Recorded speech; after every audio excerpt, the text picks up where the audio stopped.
Hello, fellow Beyond the Gates fans. Today was a Friday episode of Beyond the Gates, and I feel like today tied the week together pretty nicely, like a Friday episode should. And we should begin with the Leslie stuff, probably with Leslie and Eva at the club, with Vernon and Anita in the background. Anita not very happy seeing Leslie at their club, as Anita likes to say. But Leslie was having a good old time at the club talking to her daughter, being in all of her delusions like she usually is.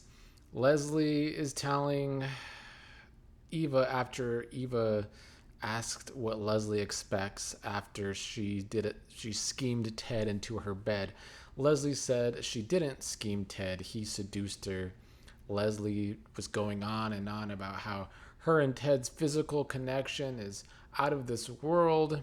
And Eva mentioned the delusional word to her mother, which Leslie doesn't like, but Eva is worried that Leslie might be delusional once again, that Ted is dying to have this deep physical relationship with Leslie.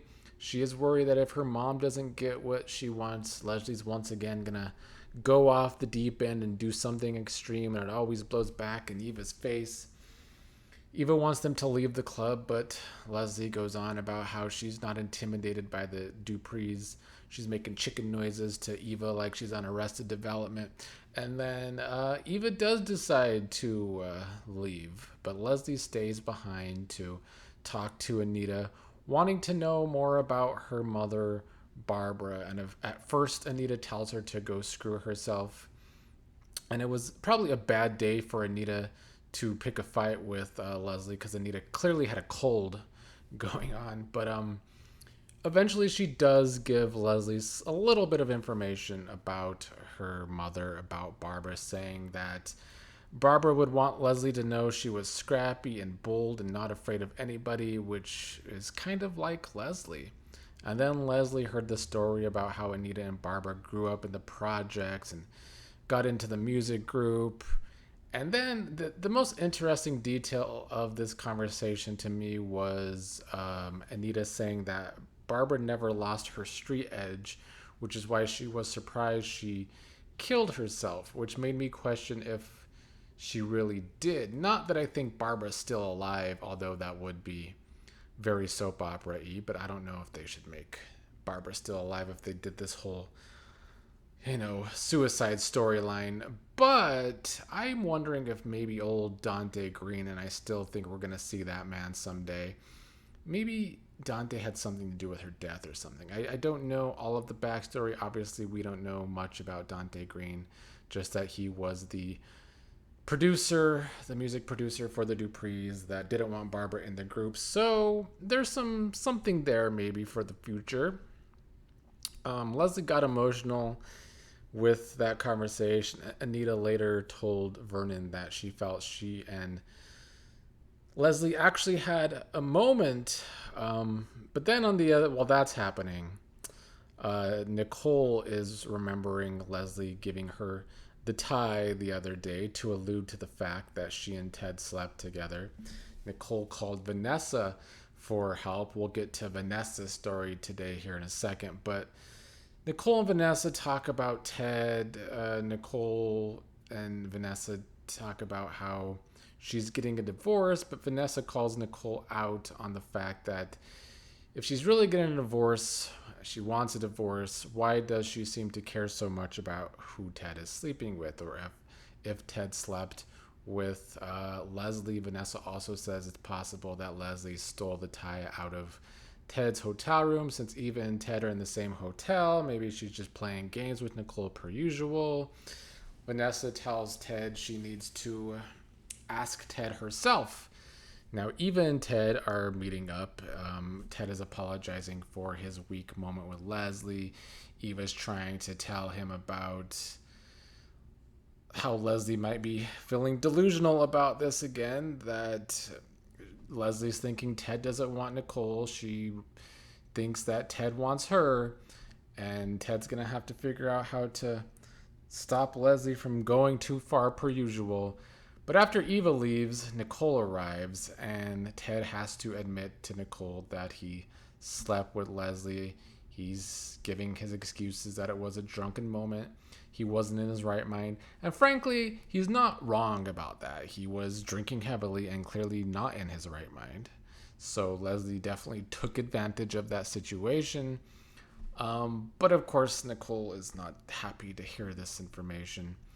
Um, he asks why she's here, asking these questions, if she really wants a divorce, asks her if she still cares for him, and she says that she does care, but it's something that she will use against his ass in court. Nicole is leaving pissy. Ted saying he's sorry again, and she says you are sorry, and tells him to go to hell. So Nicole gets some words, at least, that are kind of a get back to Ted. Ted making mistakes with Leslie again, although I still do contend he was out of his right mind because of the alcohol. But it was nice to see the week end like it began, with the whole Ted and Leslie fiasco. And it's coming back to bite Ted in the ass already, and we have Leslie being delusional per usual. But I'm still interested to see where they go from here. And I do think these past 2 weeks have finally made Ted a better character again.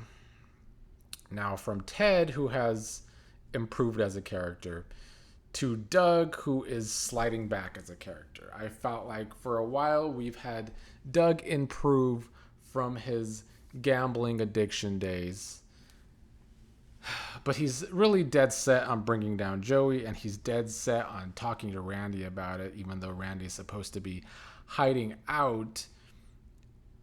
Doug's ranting to Randy about how he's going to bring Joey down and he's going to get this help from Bill. Doug tells Randy he told Bill about Joey's money laundering, his wife's affair, and how Randy was supposed to kill for Joey. Of course, Randy's not happy to hear that Doug told Bill that, but dummy Doug is just really, really thinking that Bill is not going to backstab another brother. But at that same time, Bill is in fact meeting with Joey. At first, Vanessa still wanted to know what they were going to talk about, but eventually Bill got Vanessa to leave. That's when she went to go talk to Nicole. And Bill is backstabbing Doug, telling Joey about all the information that Doug told him, that Doug came to Bill for help, tells Joey about all the money laundering that Doug was telling him, and of course about the dead guy in the park that they were both involved in with old racist Kenny.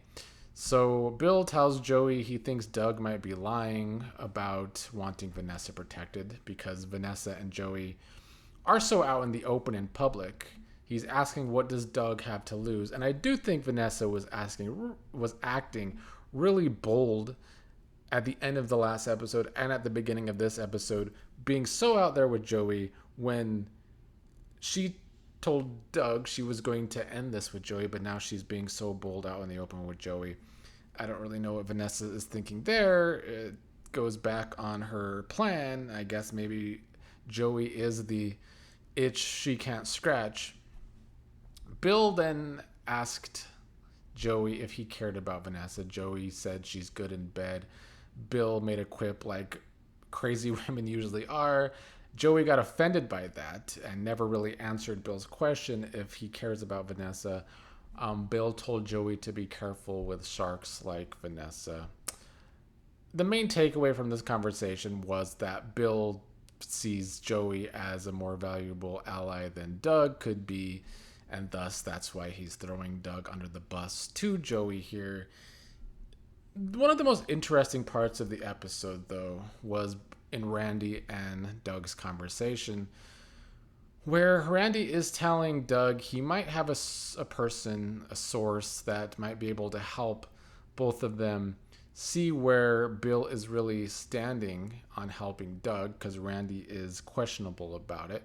Clearly, Randy is talking about Haley, because Haley had Randy help her with that fake pregnancy scheme she pulled that we still don't know too much information about.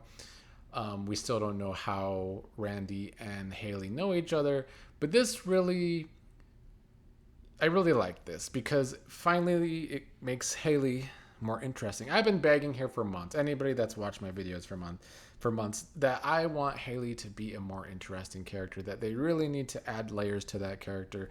I was interested with this connection with Randy in the first place, and now they are going back to it. So Haley being pulled into the Joey storyline too, possibly, is very, very intriguing. And how that might actually blow up in Bill's face is also very, very intriguing. Plus, at the end of the episode, Doug learned that Vanessa saw Bill earlier today. He doesn't quite realize that it was him going to talk to Joey, but if he does find that information out, he might know that he can't trust Bill anyway. But yeah, I'm still very intrigued by where they're going in the story. Judging by next week's preview, it's going to be a big part of the story. We see that Malone's going to be involved in it with Doug and possibly Jacob. Luckily, Doug has went to Jacob in the past about this, so maybe Jacob can help Doug before it's too late, before Joey tries to take him out, which I think might happen. I don't see how they get out of this story without someone ending up dead. Maybe it'd be a supporting character like Malone. I think that character might have ran its course. But I'm very intrigued to see how they get out of it. Maybe they do just kill off Doug. I feel like it's a little too soon. I will be kind of disappointed if they do, mostly because he's going out like a dumb loser. And I just don't feel like that's the right time for Doug to be killed off if he is killed off. But yeah, very intrigued. The only other thing today that I'm not quite intrigued with is Andre and Danny going to Vegas. And they just continue to go on and on about Bill and Haley and Ashley and Derek. And it's like, if you two are going to run away together and have fun together, how are you going to do that while always talking about these relationships with your exes? And Ashley's not even Andre's real ex, so he's extra pathetic with it. But they're going to Vegas. I don't expect anything that interesting to happen in Vegas. I know they're going to have a crossover with Bold and the Beautiful. That's the worst soap opera on television, so that doesn't excite me at all. In their conversation, they talked about what they were going to do in Vegas, do a lot of gambling, maybe some shows, maybe a strip club. And then Andre mentioned getting hitched. And I wouldn't put it past Andre to want to get hitched, just to be like a get back at Ashley getting married to Derek. But that would be extreme for both of the characters. But we'll see what they do. They want to throw caution to the wind. I'm not that intrigued by it. I do think Danny and Andre have chemistry, though, which is different than a lot of the couples on the show. But we'll see what they do in Vegas. But the other stories today were much, much more entertaining than those two.